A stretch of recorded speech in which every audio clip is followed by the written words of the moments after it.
مرحبا مرحبا آمد رمضان ہے، کھل اٹھے مرجھائے دل، تازہ ہوا ایمان ہے۔ تجھ پہ صدقے جاؤں رمضان، تو عظیم الشان ہے۔ تجھ میں نازل حق تعالی نے کیا قرآن ہے۔ رمضان مرحبا رمضان مرحبا رمضان مرحبا رمضان مرحبا۔ اعوذ باللہ من الشیطان الرجیم، بسم اللہ الرحمن الرحیم۔ الصلاۃ والسلام علیک یا سیدی یا رسول اللہ وعلی آلک و اصحابک یا سیدی یا حبیب اللہ۔ ناظرین محترم، السلام علیکم ورحمۃ اللہ وبرکاتہ۔ آپ دیکھ رہے ہیں ابدال ٹی وی کی خصوصی رمضان ٹرانسمیشن پروگرام نعمت سحر۔ اپنے میزبان محمد حارث قادری کے ساتھ اپنی جانب سے ابدال ٹی وی کی پوری ٹیم کی جانب سے اپنے تمام دیکھنے والے ناظرین کو پروگرام میں خوش آمدید کہوں گا، اور گزارش کروں گا ہمیشہ کی طرح پروگرام کا جو لنک ہے وہ آپ زیادہ شیئر کر دیں، اور تمام نئے آنے والے جو دوست احباب ہیں اس چینل کو زیادہ سے زیادہ سبسکرائب کریں، اور نیچے دیے گئے بیل آئیکن کو ضرور پریس کریں، اور اپنی قیمتی رائے سے آگاہ کرنے کے لیے ہمیں کمنٹ ضرور کیجیے۔ ناظرین محترم، بڑے ہی خوبصورت مہمان آج ہمارے ساتھ اسٹوڈیو میں موجود ہیں۔ سب سے پہلے ہمیں جوائن کیا ہے حافظ احمد علی چشتی قادری صاحب نے، آپ کے ساتھ ساتھ عالم اسلام کے عظیم مذہبی اسکالر علامہ جمال احمد صاحب نے۔ آپ کو بھی میں اپنی جانب سے ابدال ٹی وی کی پوری ٹیم کی جانب سے پروگرام میں خوش آمدید کہتا ہوں۔ بے زباں کو جب بھی وہ زباں دیتا ہے تو پڑھنے کے لیے وہ رب کا قرآن دیتا ہے۔ ناظرین محترم، پروگرام کا آغاز تلاوت قرآن حکیم سے کرنے کی سعادت حاصل کر رہے ہیں جناب محترم حافظ احمد علی چشتی قادری صاحب۔ اعوذ باللہ من الشیطان الرجیم،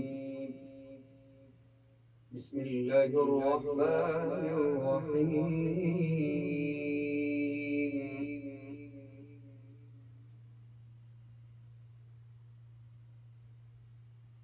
الرحمن علم القرآن خلق الإنسان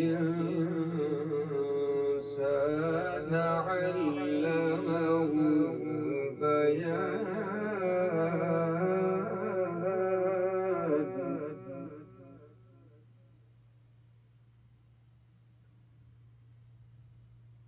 الشمس والقمر بحسبان،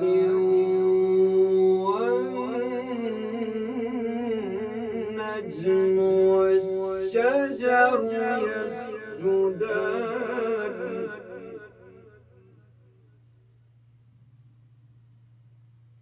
والسماء رفعها ووضع الميزان،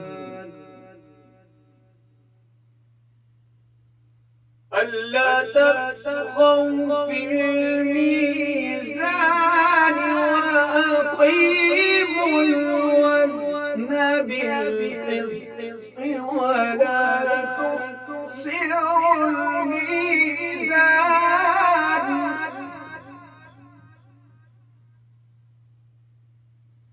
وأقيموا الوزن بالقسط ولا تخسروا الميزان،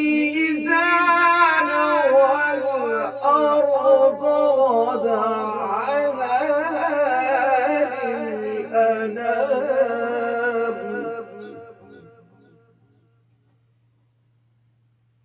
فيها فاكهة والنخل ذات الأكمام، والحب ذو العصف والريحان،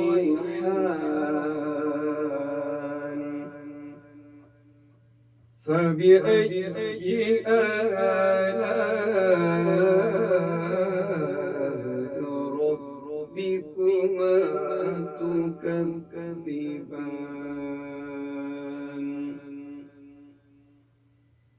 خلق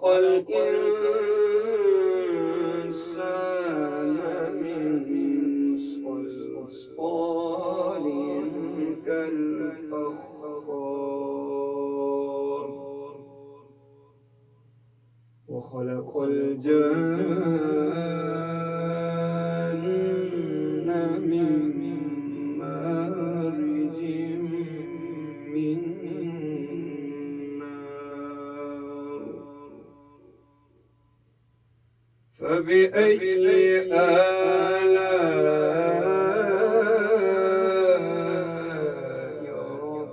ربكما تكذبان صدق الله العظيم. ماشاءاللہ بڑے خوبصورت انداز میں تلاوت قرآن حکیم پیش کر رہے تھے جناب محترم احمد علی چشتی قادری صاحب. اللہ کریم آپ کے علم و عمل میں مزید برکت عطا فرمائے. رمضان المبارک کا مہینہ تمام تر رحمتوں کے ساتھ نور ساعتوں کے ساتھ جاری و ساری ہے. اس ماہ مقدس میں زیادہ سے زیادہ نمازوں کا اہتمام کیجیے، عبادت کیجیے اور جتنا ہو سکے غریبوں کی مدد کیجیے. اللہ کریم ہم سب کو عمل کرنے کی توفیق عطا فرمائے. آج اسی موضوع پر گفتگو کرنے کے لیے اسٹوڈیو میں موجود عالم اسلام کے عظیم مذہبی اسکالر علامہ جمال احمد صاحب. علامہ صاحب کیا کہنا چاہیں گے رمضان المبارک کی نور ساعتیں جاری ہیں؟ نحمده ونصلي على رسوله الكريم اما بعد فاعوذ بالله من الشيطان الرجيم بسم الله الرحمن الرحيم قال الله تبارك وتعالى في القرآن المجيد والفرقان الحميد شهر رمضان الذي انزل فيه القرآن صدق الله العظيم وبلغنا رسوله النبي الكريم الأمين الرؤوف الرحيم ونحن على ذلك لمن الشاهدين والشاكرين والحمد لله رب العالمين. اللهم صل على سيدنا ومولانا محمد وعلى آل سيدنا ومولانا محمد وبارك وسلم وصل عليه. الصلاة والسلام عليك يا سيدي يا رسول الله وعلى آلك وأصحابك يا سيدي يا حبيب الله. اللہ جل مجدہ کی حمد و ثنا اور حضور جان کائنات فخر موجودات آبرو علم و دانش احمد مجتبی محمد مصطفیٰ صلی اللہ علیہ وآلہ وآصحابہ وبارک وسلم کی پاک بارگاہ میں ہدیہ درود و سلام اور آپ کے آل و اصحاب کی بارگاہ میں درود و سلام کا نذرانہ محبت عرض کا لینے کے بعد قابل احترام میرے دینی اور یقینی حاضرین و ناظرین کرام، اللہ تعالیٰ کا بڑا کرم اور فضل ہے کہ آج اس نے اس ماہ مبارک کی برکتیں رحمتیں زندگی میں ایک مرتبہ پھر نصیب فرمائی کہ جس ماہ مبارک کا تذکرہ رب کائنات نے قرآن مجید فرقان حمید میں نام لے کر فرمایا ہے. میں آپ کی توجہ چاہوں گا کہ اللہ تعالیٰ نے قرآن مجید فرقان حمید میں خاص اہتمام کے ساتھ رمضان المبارک کے مہینے کا ذکر فرمایا اور اس کی ایک خاص نسبت بیان فرمائی ہے. اور وہ نسبت جو آیت میں نے تلاوت کی ہے، جس آیت کا میں نے حوالہ اپنے خطبہ میں پیش کیا ہے، اس آیت میں رب کائنات نے ارشاد فرمایا شہر رمضان الذی انزل فیہ القرآن. رمضان کا مہینہ وہ مہینہ ہے کہ جس میں قرآن نازل کیا گیا. اس ماہ مبارک میں قرآن کا نزول ہوا اور قرآن کی نسبت رمضان کے ساتھ ہے.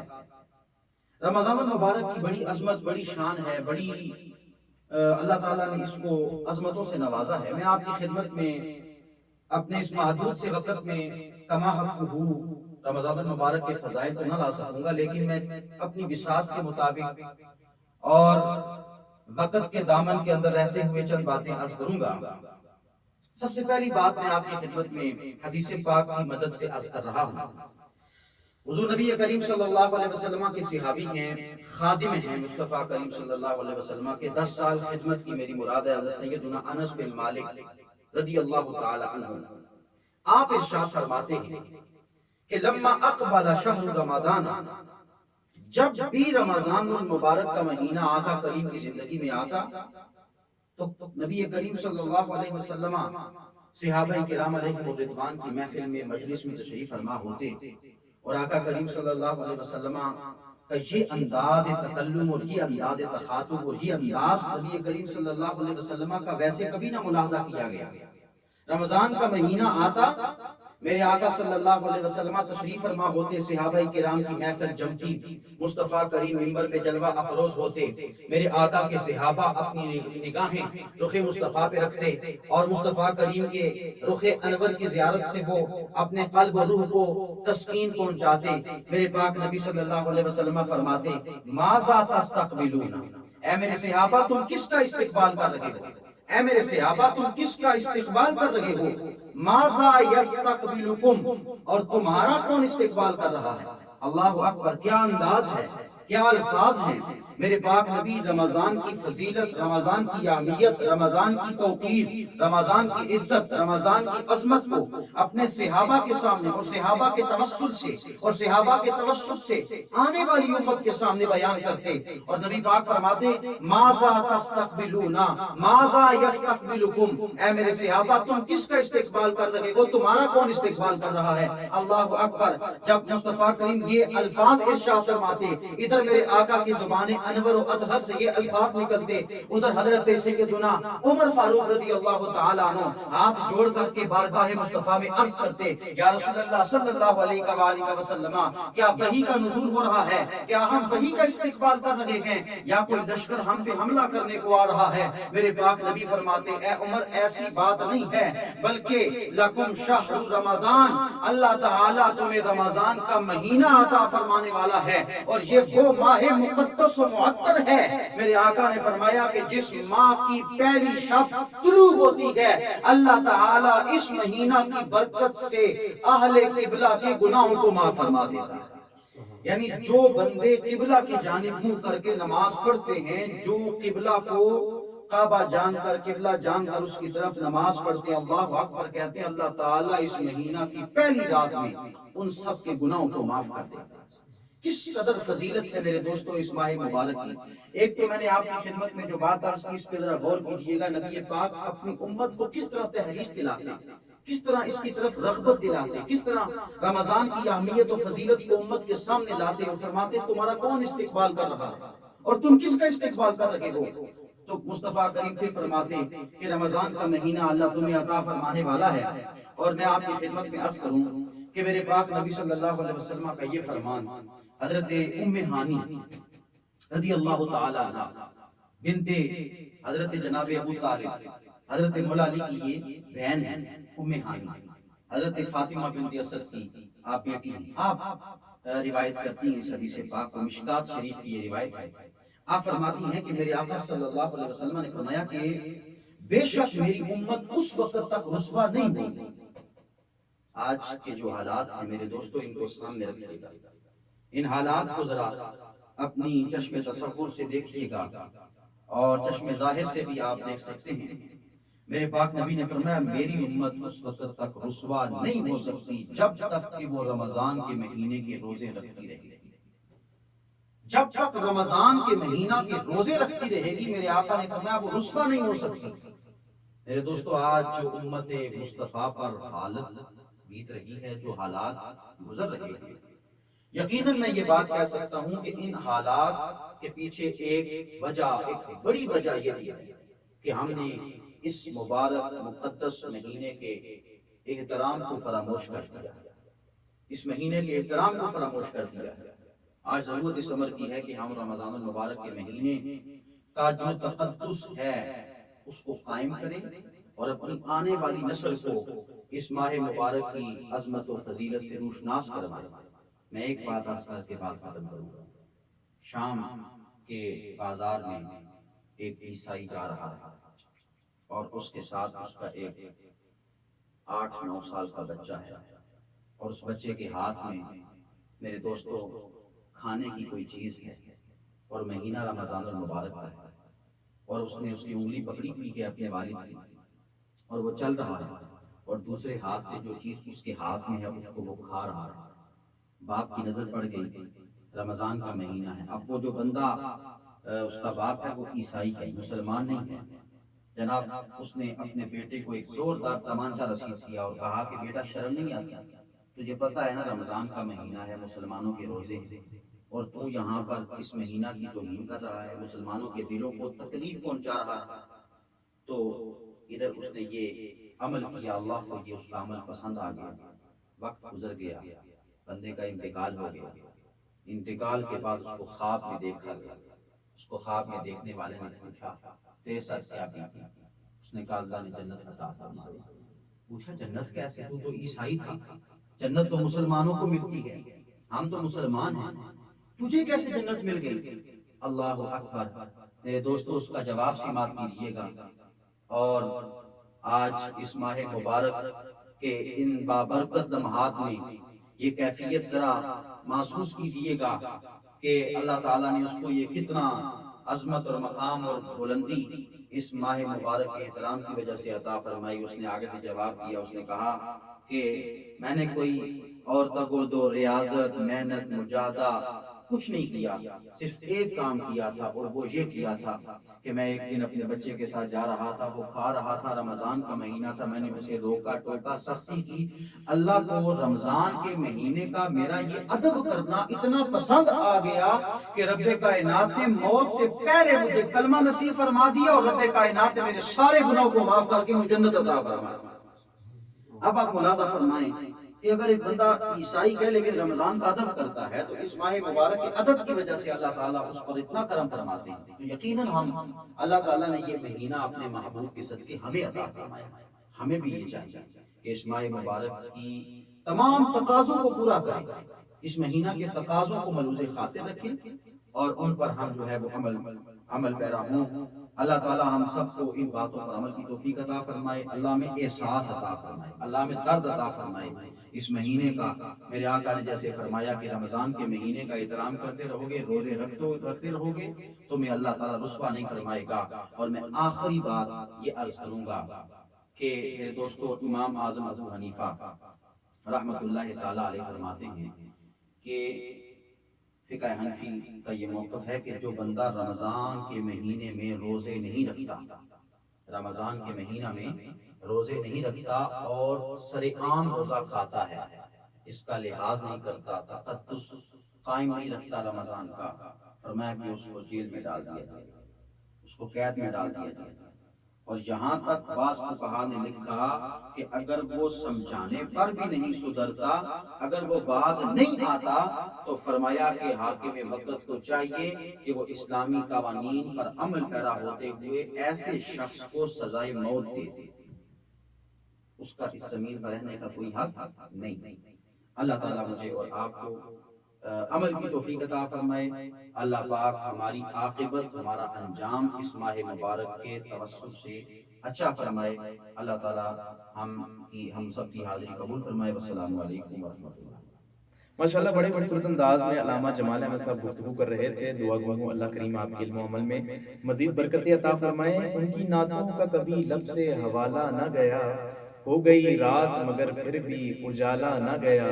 میں نے ایک بار کہا تھا جھولی میری خالی ہے، مجھ کو اتنا کچھ عطا کیا کہ سنبھالا نہ گیا۔ ناظرین محترم کلام شامل کرتے ہیں بارگاہ رسالت میں ہدیہ عقیدت پیش کرنے کی سعادت حاصل کر رہے ہیں جناب محترم حافظ احمد علی چشتی قادری صاحب۔ صلی اللہ علیہ یا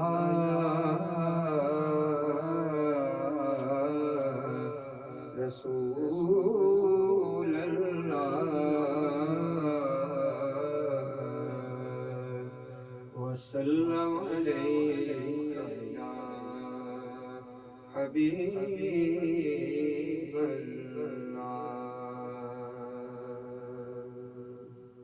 حشر میں خود کو جو دیکھوں گا، بکھر جاؤں گا۔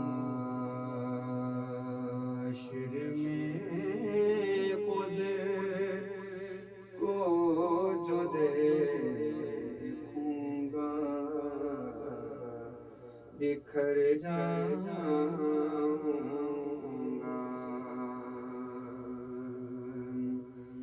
حشر میں خود کو جو دیکھوں گا،